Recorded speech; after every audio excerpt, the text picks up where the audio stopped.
brought to you by Silver Pumps.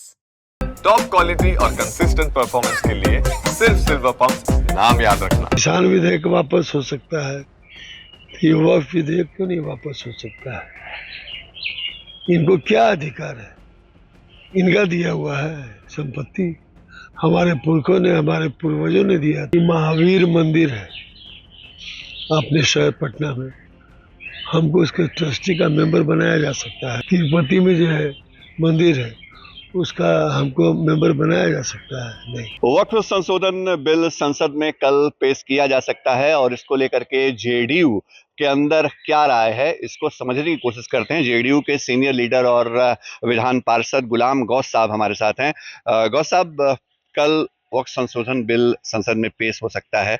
आपकी party ने कई आपत्तियां जताई थी और अब लगता है कि बिल में वो संशोधन होगा, या क्या आपको उम्मीदें? हमारी अपनी निजी राय है।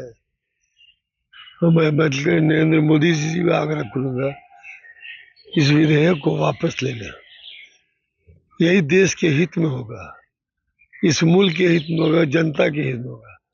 इन्होंने किसान आंदोलन जब चला, बहुत से लोग हताहत हुए, बहुत परेशानी हुई और अंतोगत्वा इन्होंने इस देश हित में किसान विधेयक को वापस लिया। जब किसान विधेयक वापस हो सकता है, तो युवा विधेयक क्यों नहीं वापस हो सकता है? इनको क्या अधिकार है? इनका दिया हुआ है संपत्ति, हमारे पुरखों ने, हमारे पूर्वजों ने दिया था, ताकि गरीब, गुरबा, बेवा, बेकस, यतीम, टूअर सब बच्चों की मदद हो सके, मदद किया जाए। आप तो कुछ दोगे नहीं। आपने जो है, जो माइनॉरिटी डेवलपमेंट का जो पैसा था, उसको आपने घटा दिया बहुत। आपने मौलाना आजाद फाउंडेशन से जो पढ़ने वाले बच्चों को पैसे मिलते थे, उसको फंड देना बंद कर दिया। आप दोगे नहीं, और हमारे पास जो संसाधन है उसको भी छीनना चाहते हो।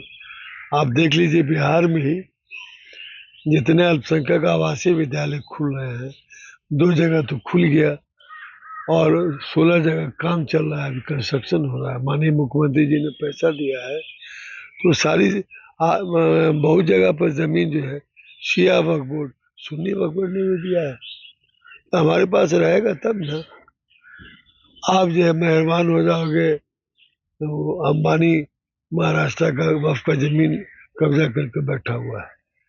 लेकिन आपकी पार्टी लगता है कि समर्थन कर रही है इस सवाल पे, तो वैसी स्थिति में आप पार्टी के अंदर है, क्या आपने नेतृत्व से बातचीत की है? नहीं, मेरी पार्टी, आप ये नहीं कर सकते कि मेरी पार्टी समर्थन कर रही है। कोई एक आदमी पार्लियामेंट में बोलता है तो उसकी निजी राय हो सकती है। अभी कहाँ हमारे माननीय मुख्यमंत्री जी तक कुछ नहीं कहा है। आप मुख्यमंत्री जी से आपने बातचीत की है इन मुद्दों पे? इस समझ में बाली मेरी बात पहुंची हो तक। क्या आपको लगता है नीतीश कुमार को क्या करना चाहिए? निश्चित हमको पूरा उम्मीद है कि माननीय मुख्यमंत्री जी स्टैंड लेंगे। स्टैंड क्या होगा सर? क्या होगा? वापस होना चाहिए, हम तो कहते हैं। हम आपसे पूछना चाहते हैं, ये महावीर मंदिर है अपने शहर पटना में, हमको उसके ट्रस्टी का मेंबर बनाया जा सकता है? नहीं। तिरुपति में जो है मंदिर है, उसका हमको मेंबर बनाया जा सकता है? नहीं। अरे ये देश विविधताओं का देश है, हमारा मुल्क भारत। अनेकता में एकता है, यही हमारी विशेषता है।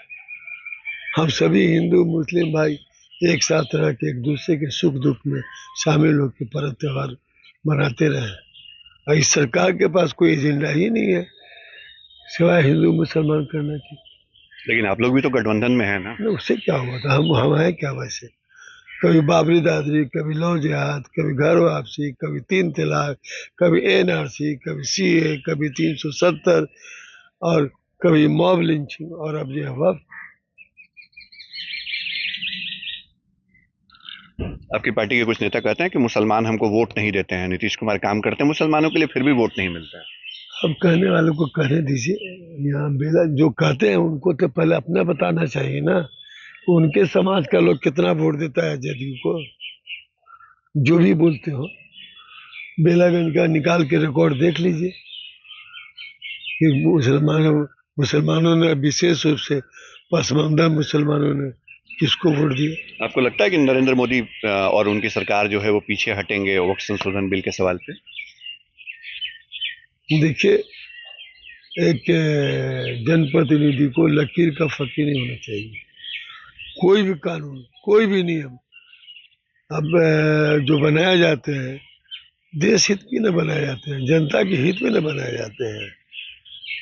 ये अड़ियल रवैया अपनाया जाता है वोट प्राप्त करने के लिए। केवल जनता को हित को देखना चाहिए। कल आपकी मुलाकात हुई थी ईद के मौके पे लालू यादव से भी, क्या इस सवाल पे भी कोई चर्चा हुई वक्त संशोधन बिल? कल ईद का दिन था। अब हम लोग में इतनी संकीर्णता आ गई है ना कि कोई एक दल का आदमी दूसरे दल से मिलता है तो समझता है कि कहीं कुछ गड़बड़ तो नहीं है। मैं आपको बता देना चाहता हूँ, बिहार विधानसभा के स्पीकर थे गुलाम सरवर साहब, जो कांग्रेस का कट्टर विरोधी है।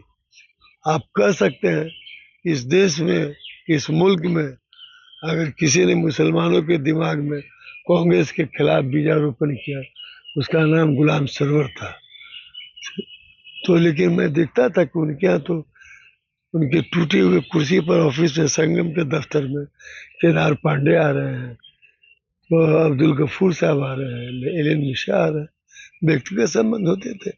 मैं ही विपक्ष का नेता था, मैं नीतीश जी से मिलने नहीं आता था, तो लालू जी से मिलने चला गया। तो अरे ये लोग चाहे विजय कृष्ण हो, लालू जी हो, नीतीश जी हो, मंगीलाल मंडल हो, आपके क्या बोलते विजय गुप्ता हो, सुशील मोदी जी है, ये अरुण जी जो एमएलए हैं अभी बीजेपी से, ये सब हम लोगों के सीनियर थे।